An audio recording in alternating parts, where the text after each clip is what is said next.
Hi, welcome back to another session on language and society.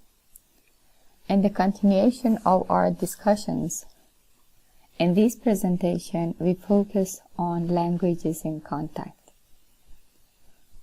So you know that people are living in a world in which lots of languages are spoken, and therefore people might come into contact with each other from similar or completely different languages.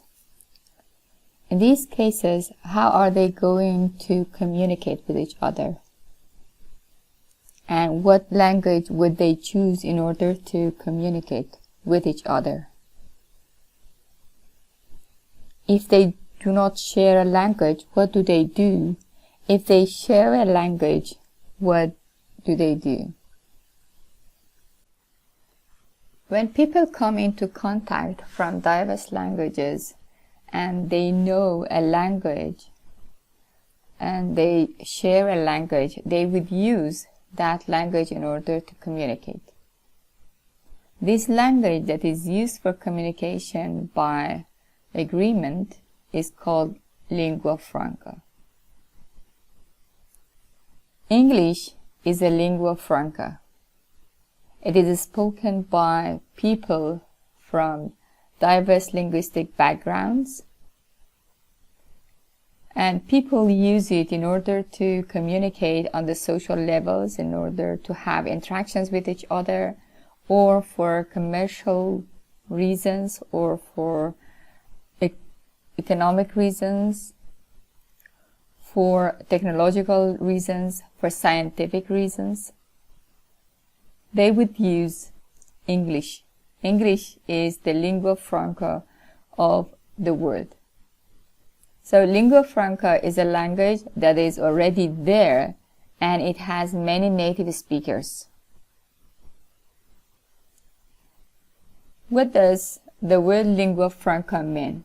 Lingua franca means Frankish language. What's it? Back in the history, it's been a trade language based on Italian and Provençal, which has been used in Mediterranean ports. So people, when they wanted to have trade, they have decided to use one language, and this language has been based on two languages. And it's been called lingua franca. The word lingua franca from there has been generalized to any other language that would be used with the same purpose. So English is used for the same purpose, for a similar purpose, that it is used for trade. And it has lots of other functions. In East Africa, there are lots of indigenous languages, and people from different linguistic backgrounds, they need to communicate with each other.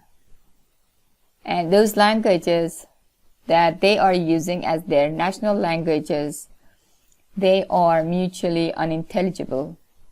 Therefore, they have used a lingua franca in order to communicate. And it has found its way even into their everyday life. And that is Swahili.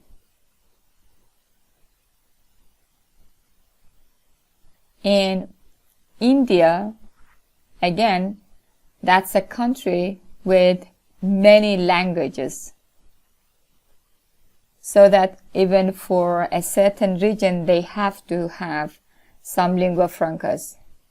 But Hindu is the lingua franca that is used in India, and as we have already talked about, Urdu is a language that is similar to Hindi except for the writing system, that they are written in different scripts. So therefore, Hindi Urdu is a lingua franca that is used in India and Pakistan, and people can communicate with each other. China is another country where lots of languages are spoken.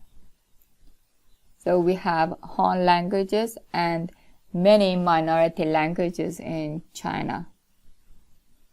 In order to communicate, they have decided to develop a language, Bhutanghua common speech. It has the same meaning like the technical term lingua franca. And it is developed from the Beijing dialect of Mandarin. So that is the basic language, and it has taken some grammatical elements from some Chinese dialects, and it has some vocabulary from Chinese, colloquial Chinese. So you see, it has grammar and vocabulary from different dialects of Chinese, and the base is the Beijing dialect of Mandarin.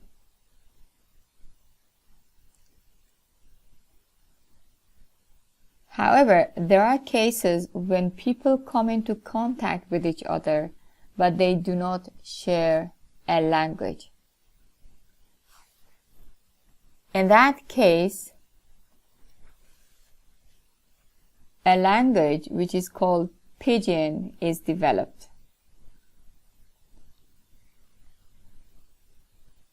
And this Pidgin has a limited function. It is there only for trading or for what other function that it is needed. For example, for work. And Pidgin is not the native language of anyone who is using it. It's just because they have come into contact, they needed some medium in order to communicate, and therefore they have decided to develop a language. So a language is created from those languages that are used in that context.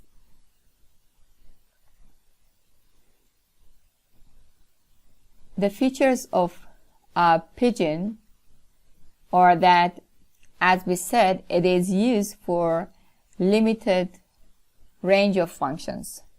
For example, it's for trade, or for war, or for work.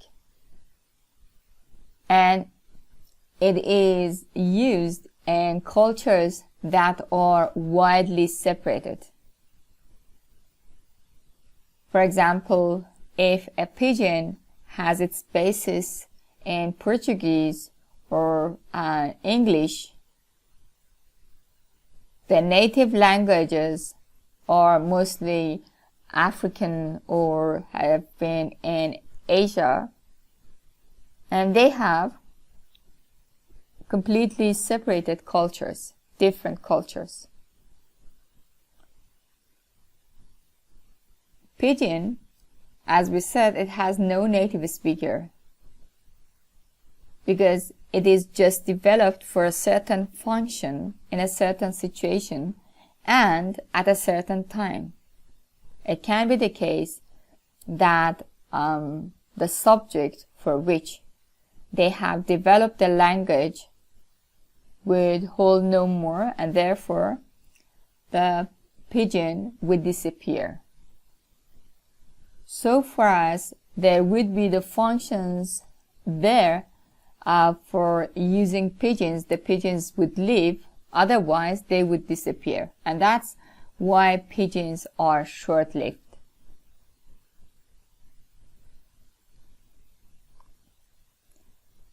And if they stay on, that is, if that language is used for more functions and it is developed into a more complex form, then we are getting at a stable form of Pidgin, and after that a language would develop and evolved that is called Creole.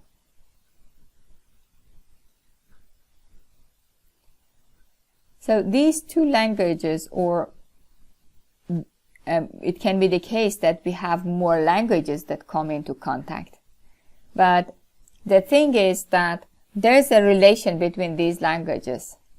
There is one language that is dominant because that linguistic group is dominant. The speakers of that language have power, have control. And it can be a political power or economic power or commercial power. Whatever it is, it has a dominant status.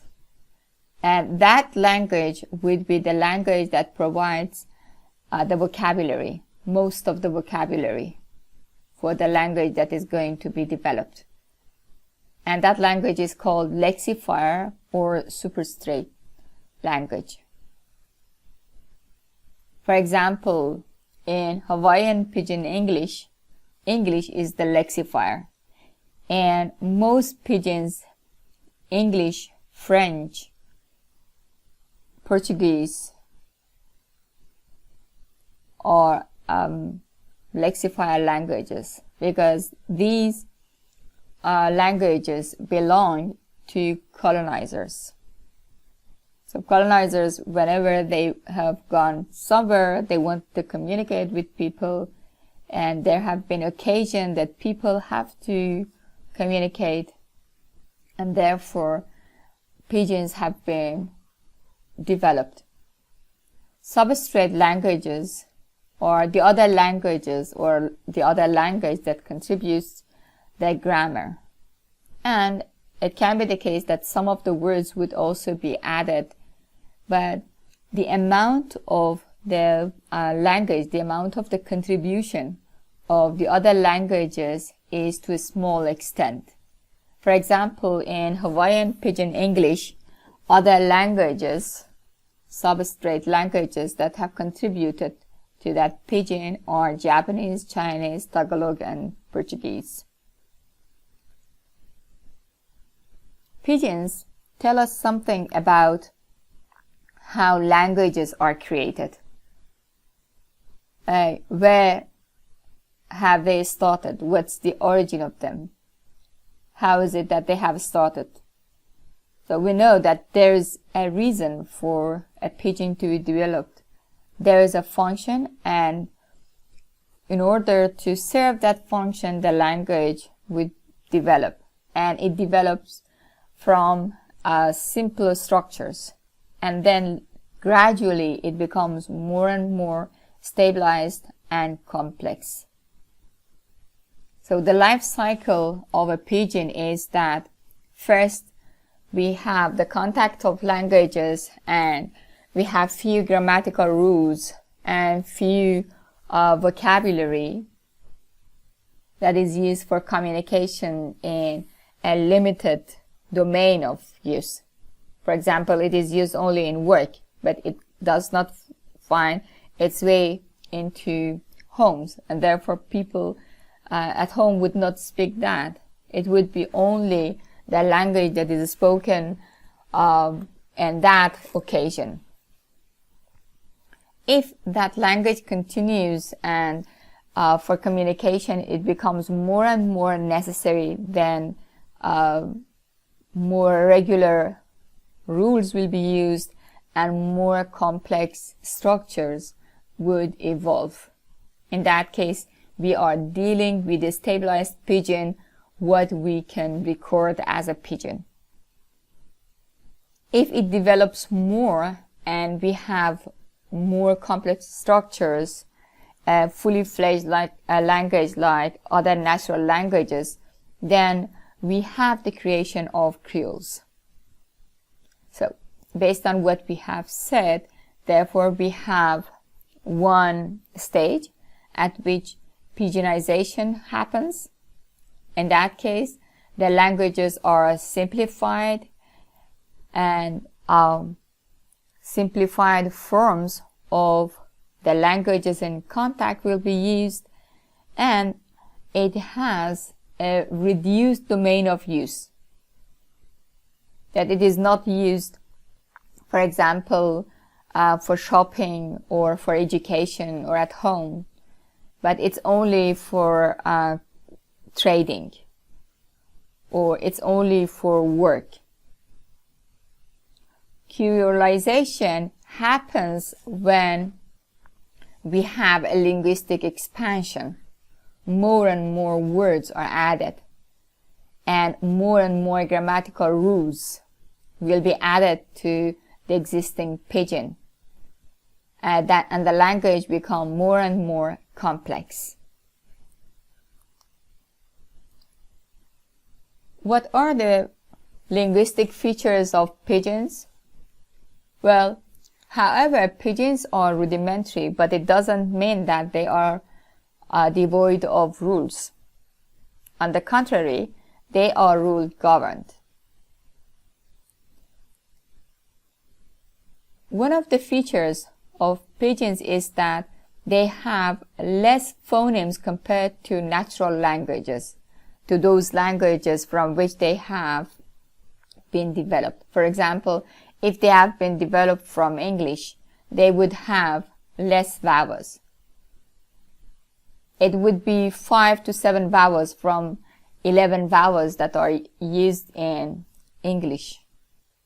Some of the phonemes, for example, s, would be pronounced differently as sh, ch. Or it can be the case that several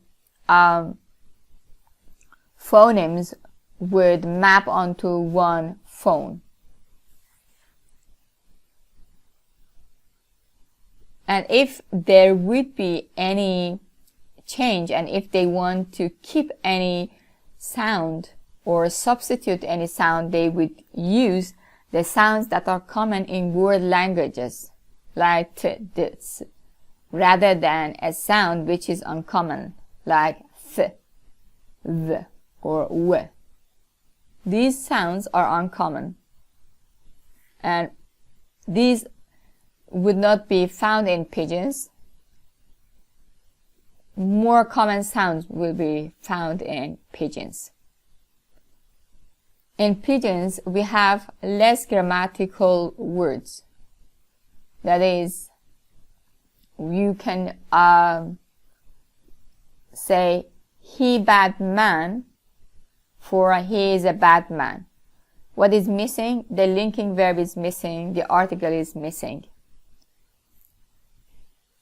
I do not go to bazaar. So here, do is deleted. To is deleted. So it seems mostly like telegraphic speech, that whatever unnecessary is missing. Because what's important here is just communication. You just want to communicate. And therefore, the grammatical words are not that much important. In pidgins, we have less prepositions. There is, for example, one preposition for, and it means different prepositions to, for, from, at, in. Another feature is that we do not have affixal morphology. We do not have it for inflection, and derivation is completely missing. For example, the same form sus would be used for shoes and shoe. That is, however, it seems that sus has been taken from shoes, which is plural, but it would mean the same, whether it is plural or singular. Sus for both of them replaces both shoes and shoe. In these languages that do not have affixal morphology, what do? They would use reduplication. For example, they might be using sus in order to convey plural morpheme. Another feature of pigeons is that they use lots of compounding. So reduplication and compounding, that means the use of words is prevalent. Like big and big, in order to intensify that it is very big, very large. And big eye, which is a compound, big and eye, for greedy. Or grass belong head for hair. In pigeons, we have simple clausal structure. That is, we do not have relative clauses and we do not have that clauses, like I know that she comes. Or I saw the girl who is. These structures that are complex structures are missing in pigeons. They are simple, to the point, reduced. The same word might have different syntactic categories. For example, here, bad is used as an adjective in too bad picking, too bad children, or as a noun in we know like this kind bad, we do not like this kind of badness, or as an adverb, I like bad, I like it very much, bad for very much, which is an adverb. The same word might have several meanings. For example, pass means pass, and a letter, a permit, ahead, and fast. When a language stays long and it finds its way into the home of people, and it finds its way into meetings, gatherings, in official places, in administration, and then it gradually becomes the native language of a generation of speakers, that language is Creole. So Creoles are also contact languages, but the contact language that has found native speakers. The traditional view is that Creoles are the creation of children who are exposed to Pidgin, which is an incomplete, unstable language, and they develop a fully fledged language like other natural languages with a complex grammar, and it is used in all domains. At home, at work, for shopping, in official domains, it will be used. Literature, for example, will be written in that. So therefore, it expands its domain from just work or trade to all of the domains in which a natural language can be used. However, there is a false presupposition here, and that's the view that Pidgin is impoverished. There is nothing wrong with a Pidgin, and we have already seen that it has rules. It is rule governed, like natural languages.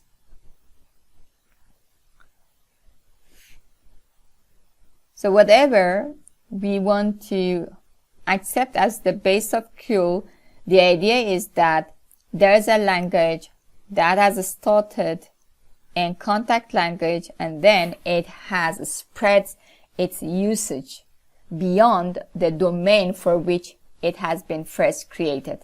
And now it has become the native language of a new generation, so that it is used now in most of the domains and for most functions.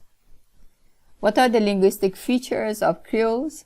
Well, you see that here, like Persian, English, they have inflectional and derivational morphology.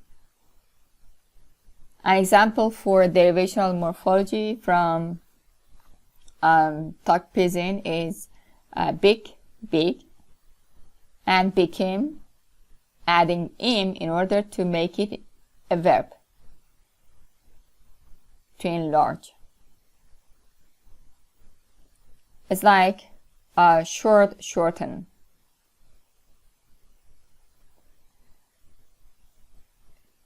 In Creoles, we have complex pronoun systems. For example, in Tok Pisin, which is an African-based Creole, and it has developed from English and African languages, since in African languages from which grammar has been taken, they have two first person plural morpheme. That is, they have two forms for we, for first person plural.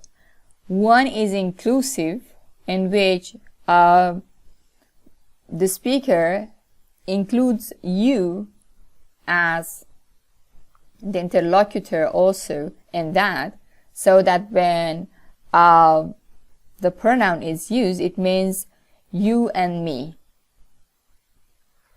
And Yumi is the pronoun for that. Or they might use first person plural morpheme in an exclusive way, so that it doesn't exclude the one they are talking to, and it means me and other people.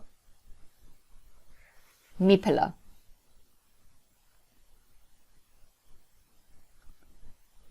One of the features of Creole is that the compounds that have taken place in pidgin here are reduced. For example, for sweat, wara belongs skin, water that belongs to skin, wara belongs skin, changes to skin wara, a reduced compound. And we have complex structures, so that we have here that sentences, I know that, I realize that, and relative clauses like I met the boss who blah blah.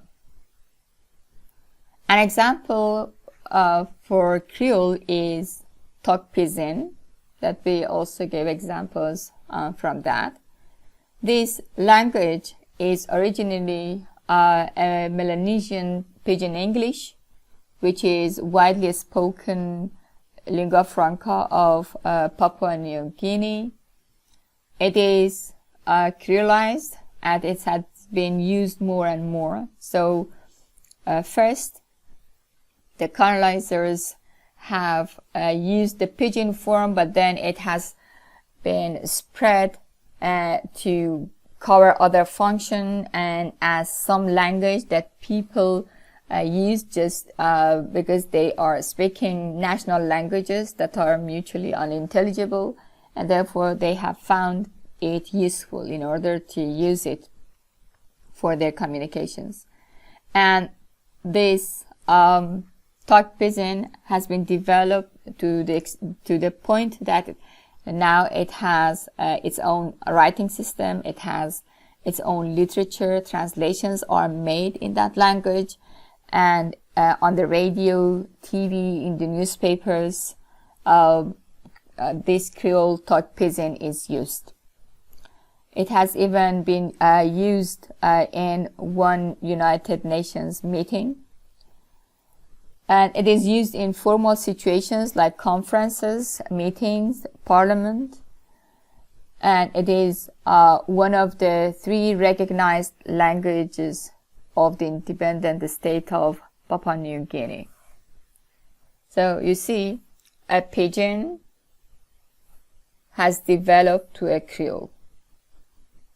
And after it becomes a Creole, then if it is standardized like what we see in Tok Pisin, that it has a writing system, it has literature, then it becomes a national language, the standard language, like what we see for Tok Pisin.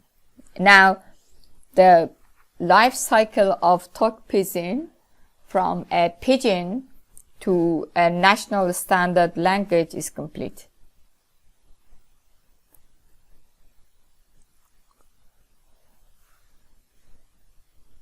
So, based on what we have talked about so far, that people might come into contact from various linguistic backgrounds, we can see that having more than one language in a society is a rule rather than an exception. So in most societies, in most countries, more than one language is spoken. And people have the ability to speak more than one language, to speak 2 or more languages. These people are called bilinguals, and bilingualism refers to the ability of speaking more than one language. It can be the case that not only the individual is bilingual, but the society, the wider society, is also bilingual, that 2 languages are used in that society. In that case, we have diglossia. There would be one language that is used for everyday conversation, and there is one language that is used in formal situation and meetings, gatherings, education for high level functions. So just keep in mind that we might have individuals who have 2 languages. In that case, we have individual bilinguals and we have individual bilingualism, and that societies might have more than one language, and in that case we have societal bilingualism. One of the behaviors, linguistic behaviors, that is prevalent, and you can observe it a lot in bilingual societies and bilingual individuals, is code switching. And it is unique to such societies. What happens in code switching is that those bilingual speakers who are fluent in their languages, they switch between their languages. And they might switch between their languages between or within sentences. What it tells us is that at the time of speaking, the grammar and the lexicon of both languages are at work. Look at this example for code switching. Sometimes I'll start the sentence in English and termino en español. So the start is in English and the ending is in Spanish.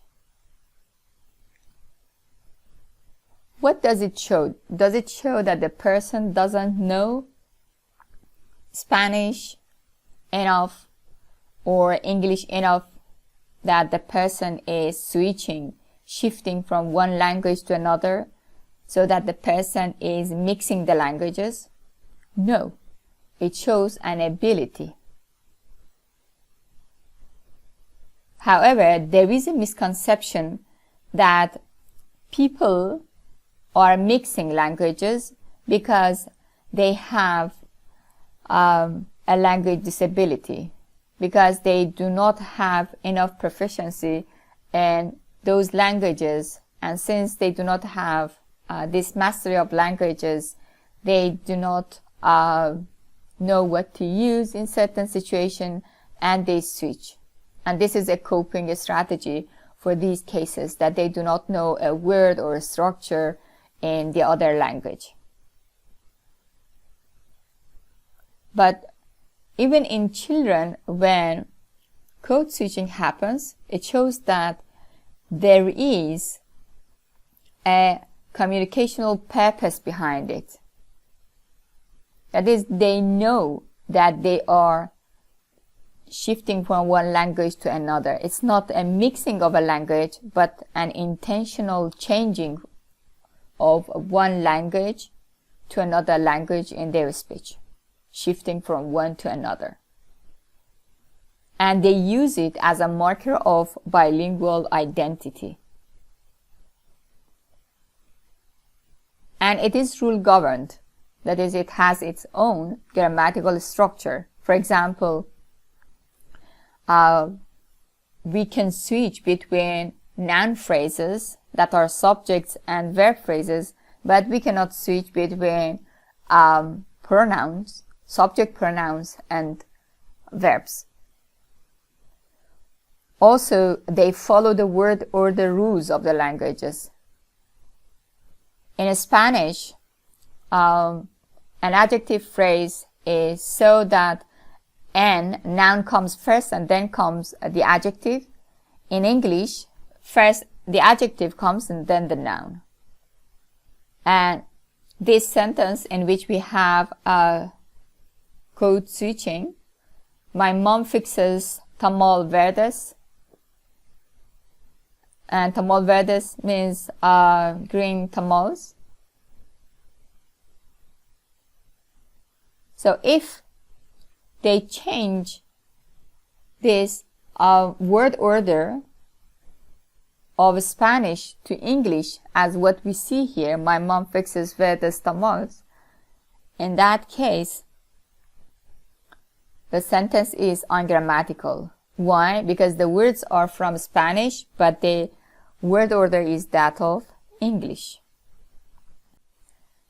Code switching is different from borrowing. In borrowing, what happens is that the word that we borrow becomes similar to what we have in the borrowing language. For example, if we are borrowing a word from English, then we make that word similar to other words in Persian. Or if we are borrowing that from French, we change its pronunciation to make it similar to that of Persian in phonology, morphology, and in syntax.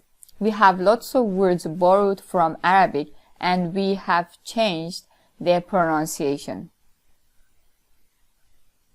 so that words that are different in their writing, in their form, they are pronounced in the same way. And from French, we have borrowed also some words. For example, collection. This is a word that has been borrowed from French, but then its pronunciation is similar to what we have in Persian. So therefore, borrowing, first of all, it is a word or a short expression. And it's not the case that we have a complete sentence. And this expression is embedded into another language so that it becomes similar to that, and it adopts to the phonology, morphology, and syntax of the second language.